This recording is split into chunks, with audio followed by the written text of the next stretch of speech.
मित्रांनो, आमच्या चॅनलवर नवीन असाल तर चॅनलला नक्की सबस्क्राईब करा, म्हणजे तुम्हाला मालिकेचे नवनवीन एपिसोड सर्वात अगोदर पाहायला मिळतील.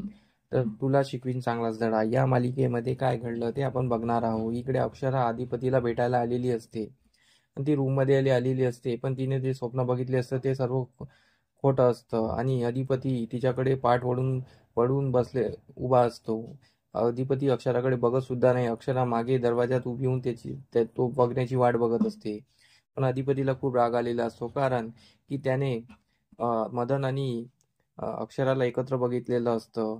अगोदर तो अक्षराला भेटायला तयार झालेला असतो, पण मदन आल्यामुळे अधिपतीचा संताप झालेला असतो आणि त्याला त्याच्या आईसाहेबाने जे जे सांगितलं ते आठवायला लागत असतं, की अक्षराने कशी आईसाहेबाविरुद्ध कंप्ले कंप्लेंट केलेली आहे आणि तिने कसे कारस्थान केलेले आहे आणि मास्तरीबाई अशा असू शकतात हे खरंच आहे आणि मदन आल्यामुळे ते तर सत्यात पलटलेलं आहे, असं अधिपतीच्या मनात कालवाकालव सुरू असते. पण अक्षरा अधिपतीची वाट बघत असते. अधिपती काही बघत नाही. मग अक्षरा स्वतःहून अधिपतीला बोलण्यासाठी येत असते, पण अधिपती भोसकावून तिच्यावर बोलत असतो आणि जोराजोराने ओरडू बोलत असतो.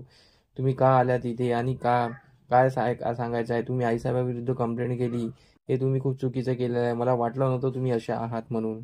मी तुमच्यावर खूप विश्वास केला, पण तुम्ही तशाच निघाल्या आणि आता मला तुमचं काही ऐकायचं नाही. आपल्यातलं सर्व नातं संपलेलं आहे आणि तुम्ही काय सांगणार मला, पण मीच तुम्हाला सांगतो आहे की माझ्या मनात तुमच्या विरुद्ध काही राहिलेलं नाही आहे आणि आमचं नातं इथे संपलेलं आहे, असं तो तिला सांगत असं स्पष्ट. पण अक्षराला स्वतःच्या डोळ्यावर विश्वास नसतो, कारण की अधिपती असा बोलणार, अधिपती असा वागणार.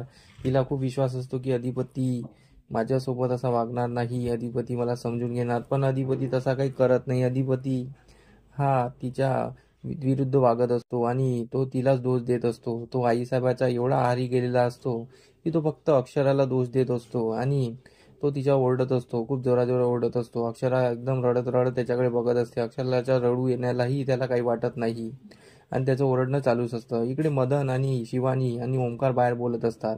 मदन बोलतात, इतका वेळ झाला हे अंदर आतमध्ये काय करत आहे? काय झालं नक्की? मॅटर काय आहे? मी जाऊ का? तर शिवानी बोलते नको. तर ओंकार बोलतो हो नको, कारण की त्यांचं नवरा बायकोचं मॅटर आहे, ते दोघांना सॉल्व्ह करू दे आणि मला आज विश्वास आहे की अधिपती सर्व सॉल्व्ह करणार. आणि शिवानी बोलते हो, आज दोघांचं मॅटर मिटून जाईल आणि दोघं चांगले प्रेमाने बाहेर येतील, असं दोघांना ठाम विश्वास असतो. पण मदनला काही वेगळंच वाटत असतं. मदन त्यांना विचारतो, मला नक्की झालं काय? यांच्या दोघात काय प्रॉब्लेम आहे सांगा तरी. शिवानी बोलते, आता तर माझ्या डोक्यात त्यांच्या विषयी कालवा सुरू आहे. सध्या मी तुम्हाला काही सांगू शकत नाही, नंतर मी सगळं तुम्हाला सांगते. तरी मदन खोदून विचारण्याचा प्रयत्न करत असतो, पण मदनला ते सांगत नाही. मदन विचार करत असतो नक्की काहीतरी झालेलं आहे. इकडे आई बाबा आणि इरा बोलत असतात. आई बाबा इराला सांगत असतात की आम्ही पोलिसला कंप्लेंट केली आहे, अक्षराने कोणाला सांगायला मनाई केलेली आहे आणि पोलिसात कंप्लेंट ही अक्षरानेच केली असं सांगायला सांगितलेलं आहे.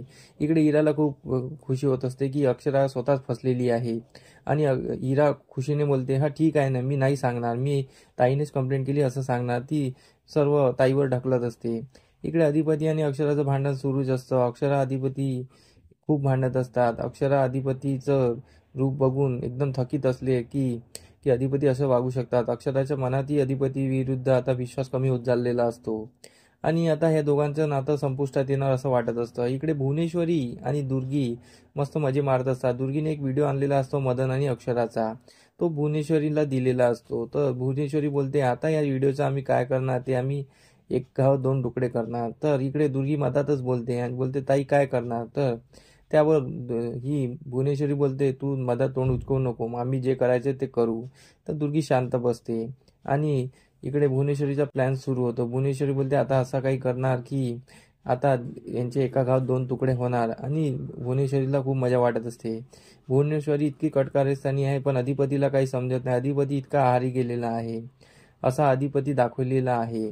पण हा अधिपती नक्की अक्षराला समजून घेईन का? पण अक्षरा आणि अधिपतीमध्ये दुरावा निर्माण होईल का? कारण की अक्षराच्या मनात अधिपती विरुद्ध जो विश्वास असतो तो आज तुटलेला असतो आणि तिच्या पण मनात अधिपती विरुद्ध आता विषयी जो काही आहे तो विश्वास कमी झालेला असतो आणि आता अशा वागण्यामुळे दोघांचं नातं संपुष्टात येईल का, की दोघं वेगवेगळे होणार आणि दोघांच्या मनात एकमेकांविरुद्ध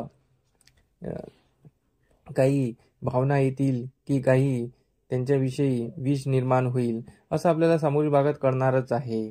तर आमचा एपिसोड कसा वाटला आम्हाला कमेंट करून नक्की सांगा, आणि तुम्हाला ही मालिका कशी वाटली हे आम्हाला हे पण नक्की सांगा. कारण की या मालिकेत नवनवीन ट्विस्ट येत आहे आणि त्यामुळे प्रेक्षक नाराज होत आहे हे आम्हाला कळत आहे. तर आमचा एपिसोड कसा वाटला हे आम्हाला कमेंट करायला विसरू नका. धन्यवाद. मंडळी, तुम्हाला आमचा व्हिडिओ कसा वाटला हे आम्हाला कमेंटद्वारे नक्की कळवा. तेव्हा आम्ही तुमच्या प्रतिसादाला उत्तर नक्की देऊ. आणि आमचे व्हिडिओ बघत राहा. आमचा व्हिडिओ किती छान वाटतो हे आम्हाला कमेंटमध्ये नक्की सांगा. धन्यवाद.